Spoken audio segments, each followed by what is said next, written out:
Hi అండి. చిన్నప్పుడు మనం బుక్స్ కట్టలు వేసుకునే వాళ్ళం, జ్ఞాపకం ఉందా అండి? చాలా బాగుంటుంది కదా స్కూల్ స్టార్ట్ అవ్వగానే కొత్త అట్టలు వేసుకోవడము.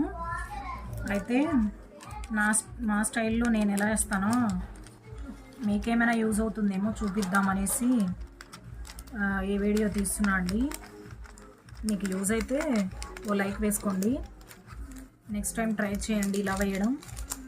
మేమైతే ఫస్ట్ చిన్నప్పుడు ఇలా ఫోల్డ్ చేసేస్తాం కదండి, అంటే మీకు అట్లా వేయడం రాదని కాదండి, వచ్చు.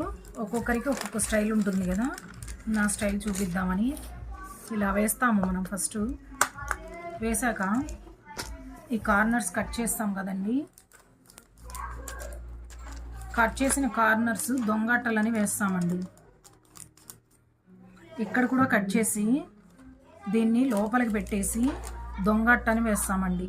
కానీ అది ఎక్కువ టైం తీసుకుంటుందనేసి ఇప్పుడు నేనేం చేస్తున్నానంటే, లేదంటే ఇలా వేసేవాళ్ళం అండి చిన్నప్పుడు. ఇలా వేసేవాళ్ళం. అప్పుడు ఇది పైకి ఇట్లా లేచి ఉంటుంది, బుక్స్ కూడా ఈ అట్ట ముక్క ఇట్లా పైకి లేచి ఉంటుంది ఇది వేయడం వల్ల. అలా కాకుండా మనం లోపలికి ఫోల్డ్ చేసుకున్నాం అనుకోండి, ఇలా ఈ కార్నర్ లోపలికి ఫోల్డ్ చేసి అప్పుడు ఇలా చేసామనుకోండి, చూడండి ఇక్కడ చూడడానికి కూడా నీట్గా ఉంటుంది, మనకి ఇంకా అట్టలు ఎగవదండి.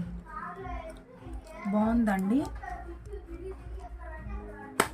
ఈ టిప్ మీకు కూడా నచ్చితే యూస్ చేయండి. అట్టలు కూడా చూడడానికి చాలా నీట్గా ఉంటాయి. మనకి తక్కువ టైం ఇలా కార్నర్ ఫోల్డ్ చేయడం వల్ల, ఫోల్డ్ చేసి ఇలా వేయడం వల్ల మనకి ఒక వితిన్ మినిట్స్లో మనకి ఒక బుక్కి ఒక అట్ట వేయడం అయిపోతుందండి. చూసారు కదా, ఈ కార్నర్ ఫోల్డ్ చేసి ఇలా పెట్టడం లోపల వైపుకి.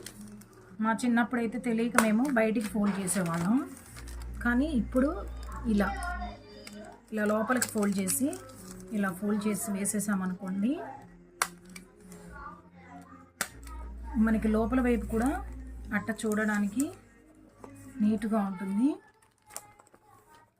పిల్లల బుక్స్ కొనగానే, ఇయర్ స్టార్ట్ అవ్వగానే మన చిన్నప్పటి రోజులు గుర్తొస్తాయండి. కొత్త బుక్స్, కొత్త ఎరేజర్స్, కొత్త జామెంట్రీ బాక్స్, కొత్త స్కేల్స్ అంటారు.